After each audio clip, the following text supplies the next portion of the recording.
going on page 83 when we're done. DMS, which is just an abbreviation for degrees, minutes, seconds. So some angles have decimal degrees. That's what we're used to having if it's not a whole number, that it's like 26.5. Okay, angles with decimals can be expressed using degrees, minutes, second form, which is DMS. All right, and you can see, so we're going to talk a little bit about latitude and longitude today. And so you may have seen degrees, minutes, seconds before you, but you might not have known what it was called or why it was done that way. You can look at latitude and longitude with decimals or with degrees, minutes, seconds. Like you can see it both ways for sure. So when you talk about degrees, minutes, seconds, it has the same pattern and the same relationship as hours, minutes, and seconds, but it has nothing to do with time. So why we couldn't use different words than minutes and seconds, I don't know, but kind of all makes sense because of the Earth's rotation and whatnot. All right, so if we think of 1 degree as 1 hour, then 1 degree has 60 minutes, right?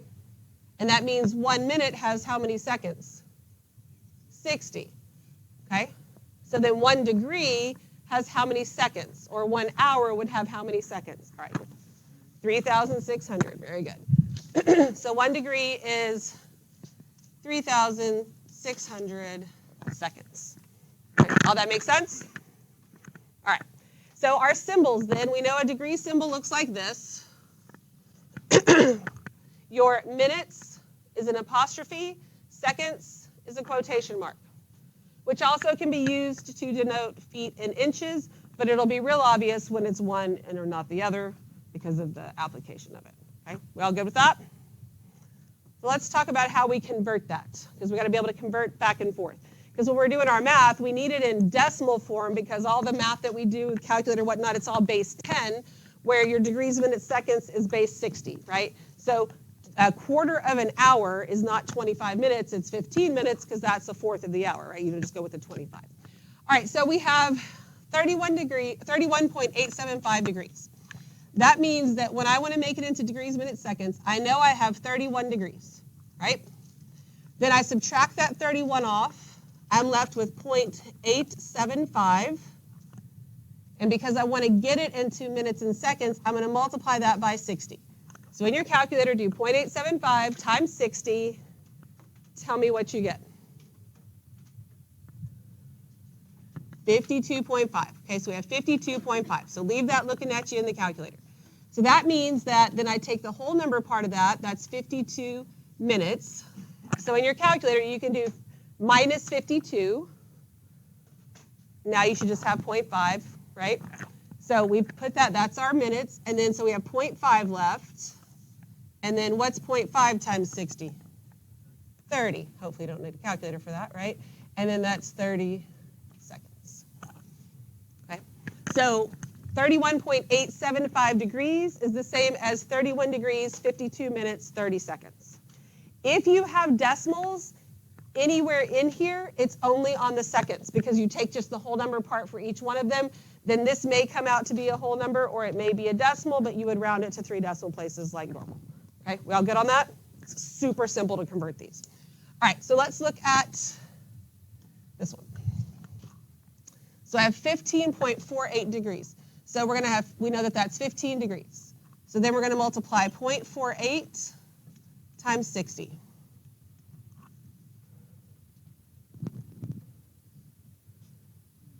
.8. So 28.8, which means that gives me 28 minutes. In your calculator, you can do minus 28. That leaves you with 0.8 times 60. That's 48. And then that's 48 seconds. Easy enough? Any questions? All right, so it really is this easy. There's no trick or anything to it. You just have to know how to convert. All right, do number 2.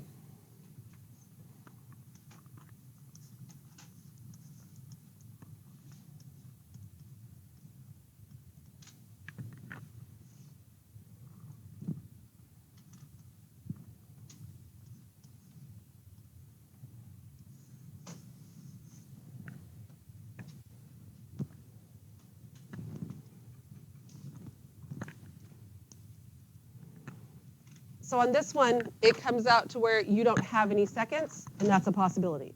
It's also a possibility that we could just have a whole number as an angle, right? So just know if that happens, if you get the whole number, there are no seconds there. We okay with that? All right, you do number 3.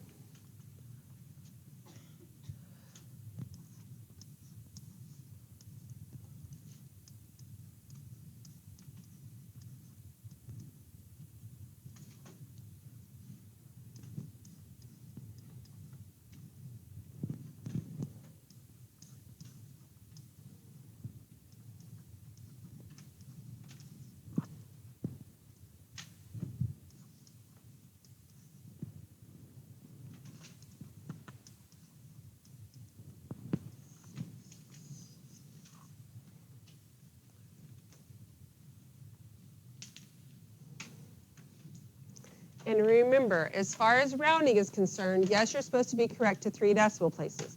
But if your calculator gives you just 1, that's what you write. We don't put the 0, 0 on there. Okay. Any questions at all? Okay, good deal. All right, so let's look at how to go the other way. So we're going to break up this part of it more so than how I'm going to actually have you solve it, but I just want to make sure you understand what's happening here.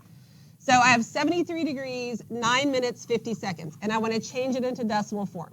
So I'm going to have to take that 73 degrees, right? So I'll put my 73 there. The 9 minutes, so 9 is going to have to be divided by 60 so that I can get it into decimal form, like what is the 9 out of 60? And I'm going to have to take 50 and divide it by 3,600. So when we take 9 divided by 60, we get 0.15. So I'm going to have to add to 73.15. Right? When I do 50 divided by 3,600, it does not come out very pretty. It is 0.0138, blah, blah, blah, blah, blah. So to that, I would have to add 0.0138, blah, blah, blah. But if you do 50 divided by 3,600 and get this decimal, then you can just do plus 0.15 and plus 73, and you will get 73.164 degrees. What questions do you have? Now, we don't have to write it out like that every time. I just want you to understand where it's coming from. We're going to do this all in one step. So on number 4, I have 315 degrees, 8 minutes. So that means I'm going to have to take 315, and that 8 I'm going to have to divide by 60. So I'm going to have to add that to whatever 8 divided by 60 is. And then I don't have any seconds. And then I can just type it in the calculator like that using my fraction key, and it will spit the answer out for me, which should be 315.133 degrees. What questions do you have? All right, so let's talk about negative angles so you're not doing anything weird here. Just because it's negative doesn't mean I'm going to change any of the process. I'm not subtracting things now or whatever. I don't even want to put the negative in my calculator so I don't do it. That way I hopefully don't do it wrong. I have a negative 121 degrees, 4 minutes, 45 seconds, which means in the end I'm going to have a negative 121 point something. So that negative and is kind of on the outside, and then you just do everything the exact same way, pretending like the negative is not even there. So we'd have 121 plus, that's going to be 4 divided by 60, plus 45 divided by 3,600. In the calculator, I wouldn't even put the negative sign so I don't do it wrong. That way you don't even need parentheses. You can just type this in just like it is and know your answer is going to be negative. You get negative 121.079 degrees. Okay. Any questions at all? Okay. So then you do number 6.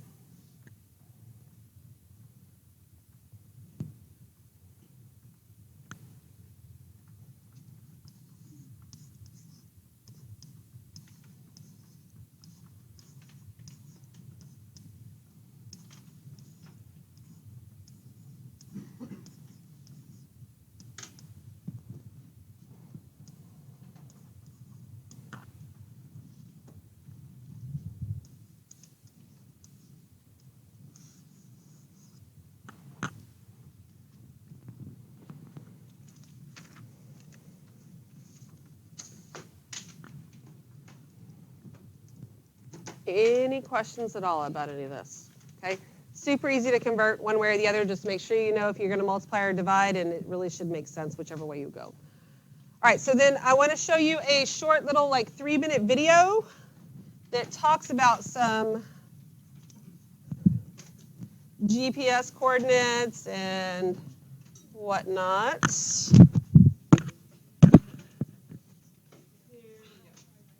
Hey, Brain Stuff! I'm Jonathan Strickland. So you've probably seen geographic coordinates like these before, maybe on a GPS device or maybe scrawled in a mysterious note you found in the glove box of a rental car. But if you never knew exactly what they meant, fear not. It's actually pretty simple, and we are here to make it all clear.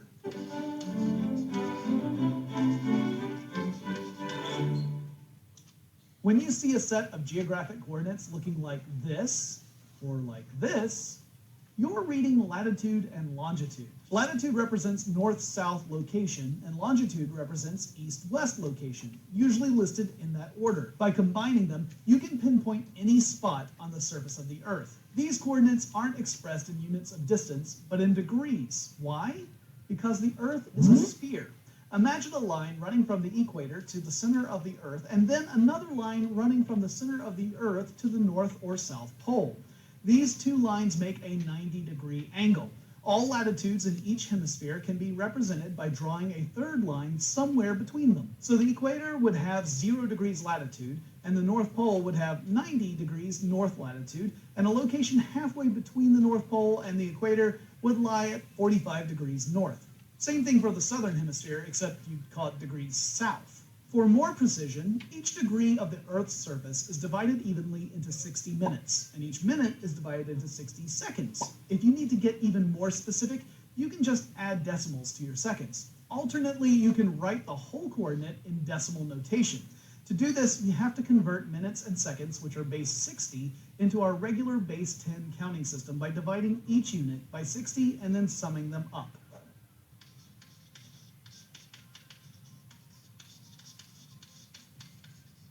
The results sometimes look counterintuitive, but if you're skeptical, you can pause the video and check out the math. Lines of longitude, also called meridians, run north-south and are used to measure position along the east-west axis. While the lines of latitude run parallel to each other, meridians converge at the poles and spread farthest apart at the equator, like the segments of an orange. Longitude is also measured in degrees, but its 0-degree line is known as the prime meridian, and it runs from the North Pole to the South Pole through Greenwich, England. So, if the prime meridian is 0 degrees, the opposite side of the Earth is 180 degrees, and lines in between are expressed as degrees east or degrees west, between 0 and 180. Since the lines of latitude are parallel, each degree covers about the same distance the world over, roughly 111 kilometers. But because meridians converge at the poles, the distance covered in each degree of longitude varies hugely depending on your latitude. At 20 degrees north, which is about the latitude of Cuba and Hawaii, 1 degree of longitude is approximately 104 kilometers. At 80 degrees north, the latitude of Svalbard and northern Greenland, it's only about 19 kilometers. So, let's say I wanted to go dig up a stash of hot loot from some coordinates I found written in a mysterious note. Even without looking at a map, we can start to make a guess where this would be. Since it's 43 degrees north, it's almost halfway between the equator and the North Pole, again halfway being 45 degrees. And since it's 89 degrees west, it's almost halfway west between the prime meridian and the opposite side of the globe, halfway being half of 180 degrees or 90 degrees. Based on this alone, you can guess it's probably somewhere in North America. But if we use a map or a digital tool like Google Earth, we can zoom in and see these coordinates lead us to the U.S. National Mustard Museum in Middleton, Wisconsin? Huh. Well, what's the weirdest landmark you've ever found on Google Earth? Okay, so did you learn anything? Yeah, I would think so. I mean, maybe some of you might have already known all that, but that's kind of how they work. And we are going to, so the other part of what we're doing today, I know it kind of seems unrelated to what we just did, but it'll make more sense tomorrow. And today's lesson's a little shorter, so I wanted to go ahead and at least let's talk about some terminology here. So our navigation terminology, hang on. There we go. All right, so this is going on page 84 and we're done. Make sure we know some words and what they mean here. So we can talk about direction, but when you're navigating, whether it's a ship, a plane, whatever, navigation is often referred to as bearing. That's why you say, I'm going to bear right or I'm going to bear left. Has nothing to do with the fuzzy things in the forest. And it's usually denoted by this capital Greek letter, which, what is that one? Beta. Okay, so this is beta. And that's what we use a lot of times to denote bearing. Okay, so your bearing is your direction. We can measure it a couple of different ways. We want to make sure that we understand both of them. But with both of them, we still want to think about our angles in general that we've been talking about with unit circle and whatnot, or anytime you do them on the coordinate plane. We start here at 0 and we go counterclockwise. That's still your theta. That's still the angle that you would have to use in any of your calculations if you're doing any sort of trig. Okay? Bearing is going to be an angle, but we're going to start in different places. So I can't just, like here it says bearing of 65. I wouldn't be able to plop 65 into one of my formulas and use it because it's not going to make sense as far as what theta really is. All right, so we have two different things here. So bearing is measured clockwise from true north when additional north, south, east, west info is not given, meaning if it just says a bearing of 65 degrees, okay? Now, can anybody explain to us, because I don't know the answer to this, so it's not like I'm looking for the right answer. Can anybody explain to us the difference between true north and magnetic north? Somewhere in Canada? Okay. I don't. Yeah, exactly. It has something to do with like your compass, right? Like so. Yeah. So they're off a little bit depending on. Yeah. It's a very good explanation. All right. So either way, true north is what we look at with north, south, east, west. Because you don't have to know the difference. I was just curious. They have to be different, or we would have different names for it. So instead of starting here at 0, you start at 0 from true north when it just has a bearing of whatever. So true north, and then we're going to go clockwise 65 degrees. So it ends up kind of right here. So your bearing will be 65 degrees. Okay. Does that make sense to you? So it's not that complicated. You just have to know that it's different. And then you have to know that it's different even from this next one that we're going to look at here. So another way to talk about bearing is bearing can be measured either counterclockwise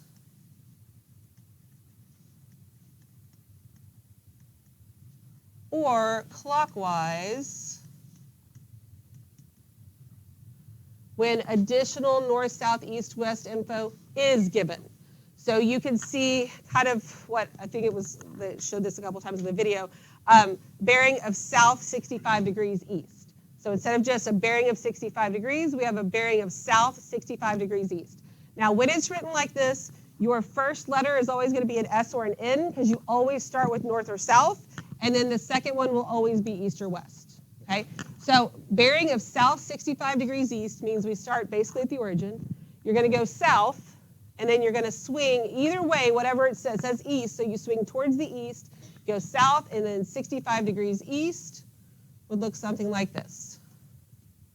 So this is your bearing of south 65 degrees east. Okay. So you see the difference? Those are two completely different values, two completely different places. We have to understand how to draw that because from that, we're going to have to figure out what angle we're going to use when we actually calculate things. Okay, so let's look at that. I don't know, I think I made this too big. I'm not sure you can see both graphs. Oh, you can see both graphs at the same time. So even though I use 65 twice, they mean we're in two completely different places, right? So that's beta, not what I would use in my calculations. I would have to use theta. Theta starts here at 0, so this would be theta. What would theta equal in this case?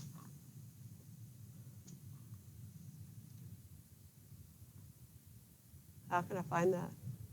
25, yeah. It's just 90 minus 65. Theta would be 25 degrees. 25 degrees is what I would use to actually calculate something, right?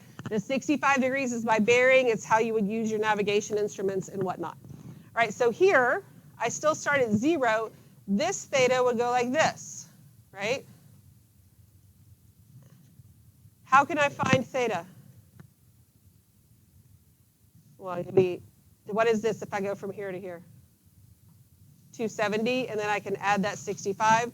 So that's 270 plus 65, which that means that's what? 335 degrees. That would be the theta that I would use. Okay? So you see the difference? So we're gonna have to draw stuff. You're gonna have to draw it big enough that you can label it so you understand where your bearing is, what the measure is, and then what you do with it to get your theta. And there's not one set answer. It depends on where you are and what you're trying to look for. Okay? We good with that? Any questions?